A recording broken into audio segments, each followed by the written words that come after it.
March just turned into a wild ride. Hook. March was supposed to be the month everything calmed down. The snowstorms were behind us, spring was knocking on the door, and then the atmosphere had other plans entirely. Re-hook.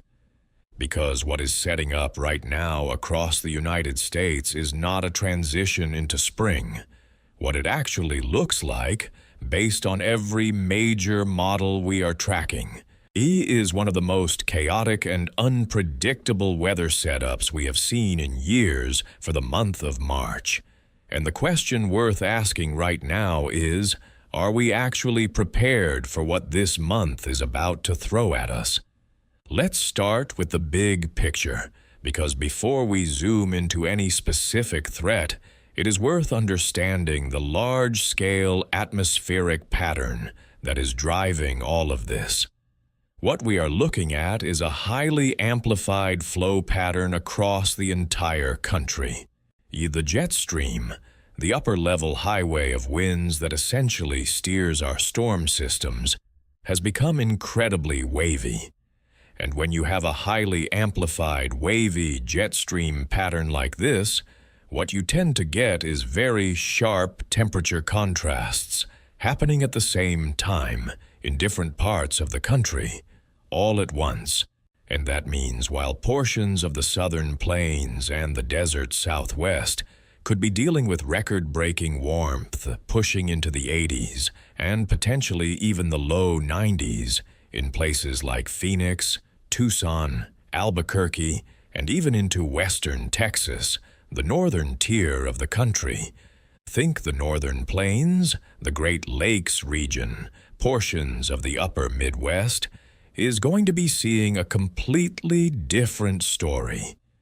Cold air, reinforced by a persistent trough digging into the eastern half of the country, is going to be fighting back against that warmth.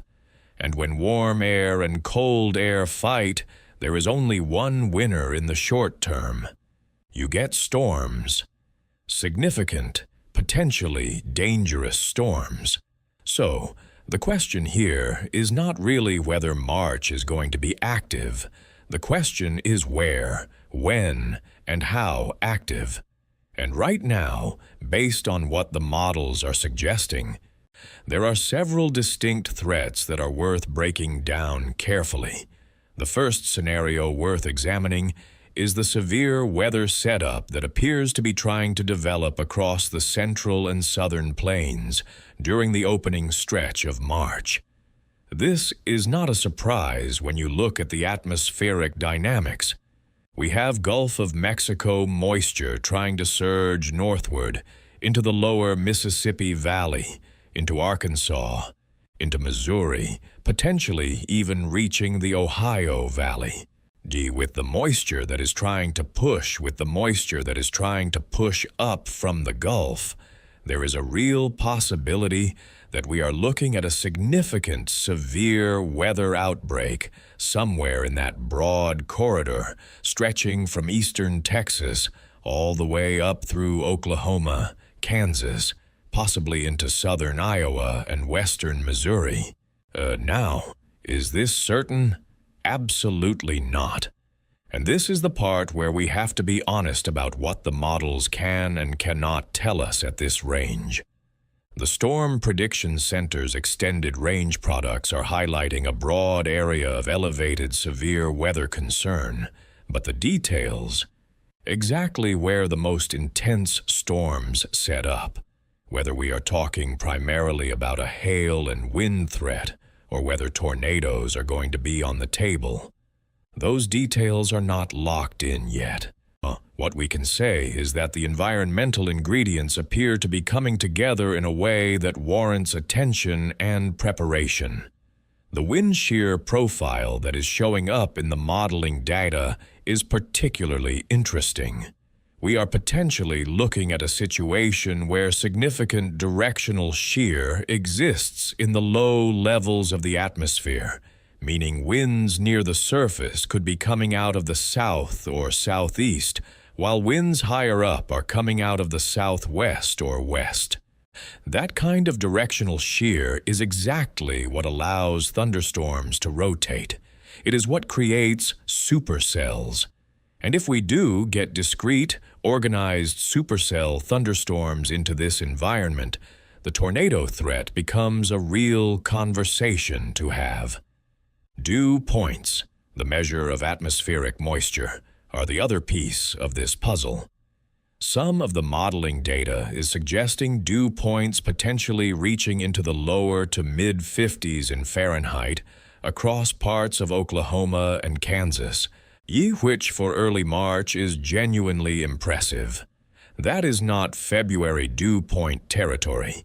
That is starting to look more like late April or early May, moisture levels sneaking into the calendar about 6 weeks too early. And that is part of what makes this setup potentially more significant than a typical early season severe weather event. Now, let's shift our attention to the northern end of this pattern, because that is where the story gets complicated in a very different way. The cold air that is going to be getting displaced southward and eastward by the incoming warmth from the west is not going away quietly. We are tracking the potential for one or more significant winter weather events across the upper Midwest, the Great Lakes, and possibly portions of the interior Northeast during the first half of March. There is a scenario, and again, this is scenario analysis, not a definitive forecast, where a clipper system dropping out of Canada interacts with the Great Lakes in a way that enhances snowfall totals significantly on the downwind shores. Cities like Buffalo, Erie, Cleveland, and portions of northern Indiana and Michigan could be looking at a late-season lake effect event that puts down a meaningful amount of snow. Some of the model guidance is hinting at the possibility of locally heavy totals in the traditional lake effect snow belts, potentially exceeding a foot of snow in the most favored locations. But here is where it gets even more interesting.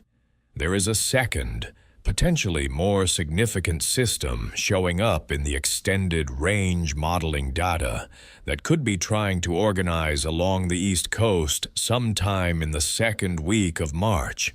Now, before everyone starts panicking or getting excited, let's be clear about what we know and what we do not know. At this range, we are talking about model runs projecting out 7 to 10 or even 12 days. The confidence in any specific solution is low. The models are showing a solution. They are not confirming it. There is a difference. What the models are suggesting is the possibility of a coastal low development scenario that could impact anywhere from the mid-Atlantic coast up through New England. Some runs are showing a more suppressed track, keeping the heaviest precipitation south and east, which would mean rain for places like New York City and Boston, and snow only for the immediate coastline. Other runs are showing a farther west track that could bring a meaningful snow event to a much broader area, including Philadelphia, New York City, Hartford, Providence, and Boston. The spread between those solutions is enormous right now, which is exactly why anyone showing you a specific snowfall map for this system at this point in time should come with a very large asterisk attached to it. The thing that is worth watching, though, is the overall pattern. March coastal storms, nor'easters, are not uncommon.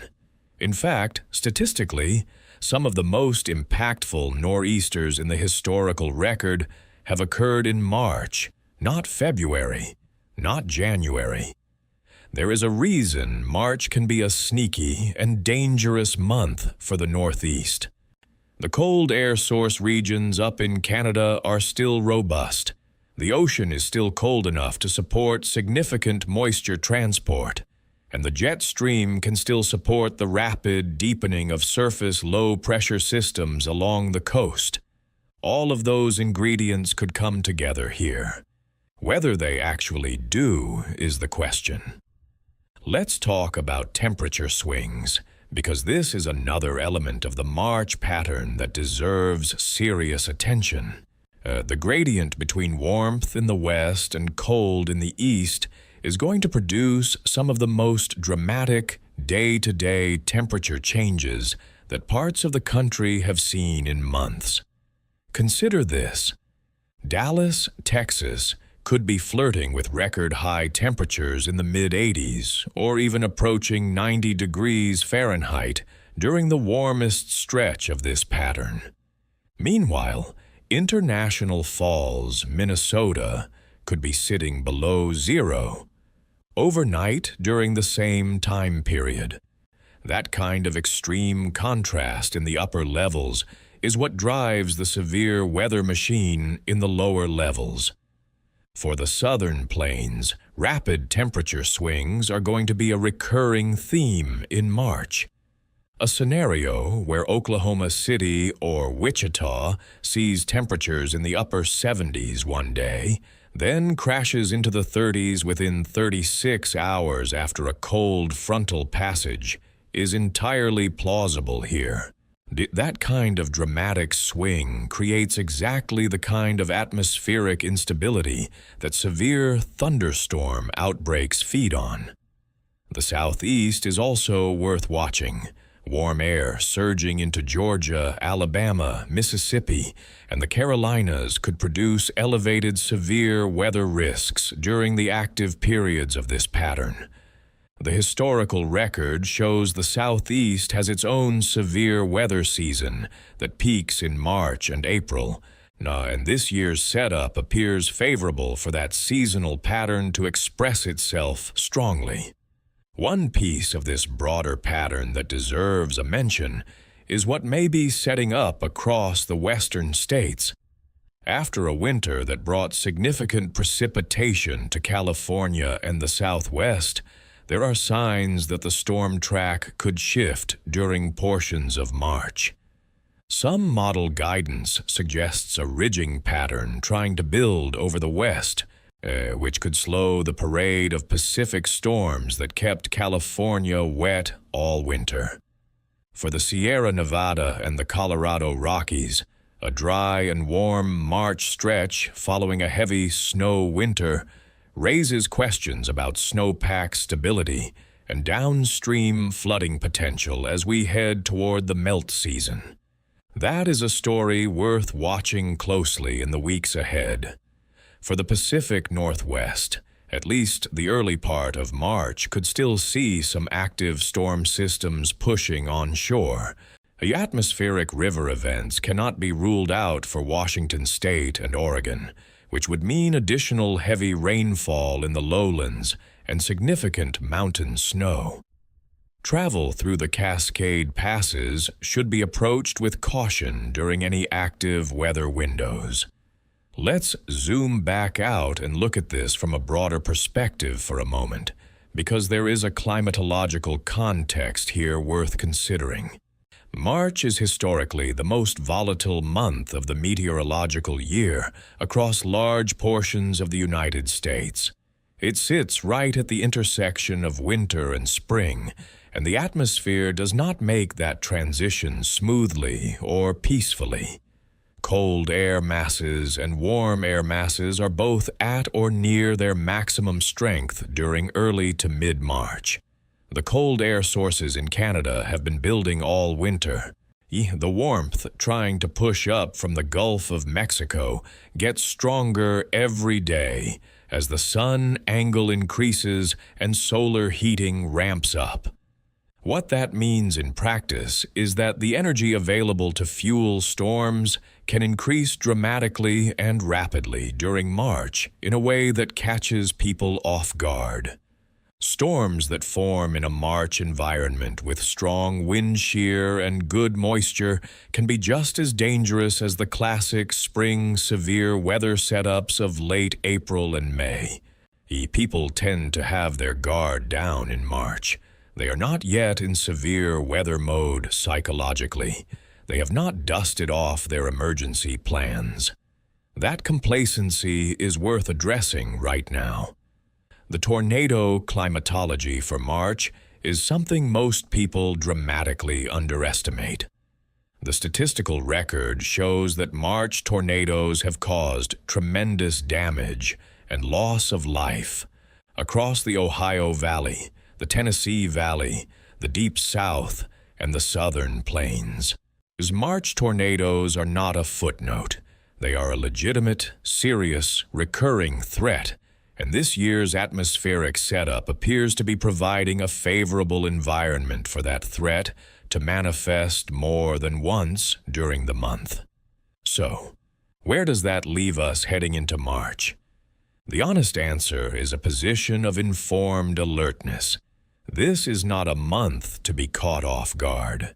The pattern is too active and too loaded with potential for multiple significant weather events. If you are in the Southern Plains, the Ohio Valley, the Tennessee Valley, or the Deep South, the recommendation is straightforward. Make sure your severe weather preparedness plans are current. Know where you would shelter if a tornado warning were issued for your area. Make sure you have a reliable way to receive weather alerts, whether that is a National Oceanic and Atmospheric Administration weather radio, a smartphone with location-based alerts turned on, or both. Not or more significant winter weather events or more significant winter weather events is real, even if the details are not yet locked in. Having the basics covered, food and water for a few days, a way to stay warm if you lose power, is never a bad idea in March, especially given what this pattern is suggesting. If you are in the West, watch the temperature forecasts closely. The transition from winter to spring conditions across mountain passes can happen fast, and the window for safe travel in the high country can open and close quickly during active pattern changes. The bottom line on all of this is that March 2026 is shaping up to be a month that demands attention. Every major modeling system we track, the European Center for Medium-Range Weather Forecasts model, the Global Forecast System, the Canadian Meteorological Center model, is painting a picture of an active, volatile, complex atmospheric pattern that has the potential to produce significant weather events across multiple regions of the country, potentially in rapid succession. The exact timing, placement, and intensity of individual events will become clearer as we get closer to those events in time. But the broad signal is consistent, and it is worth taking seriously. March just turned into a wild ride, and we are only getting started. What makes March 2026 genuinely different from a typical early spring weather pattern is the sheer number of simultaneous threats stacking up across the country.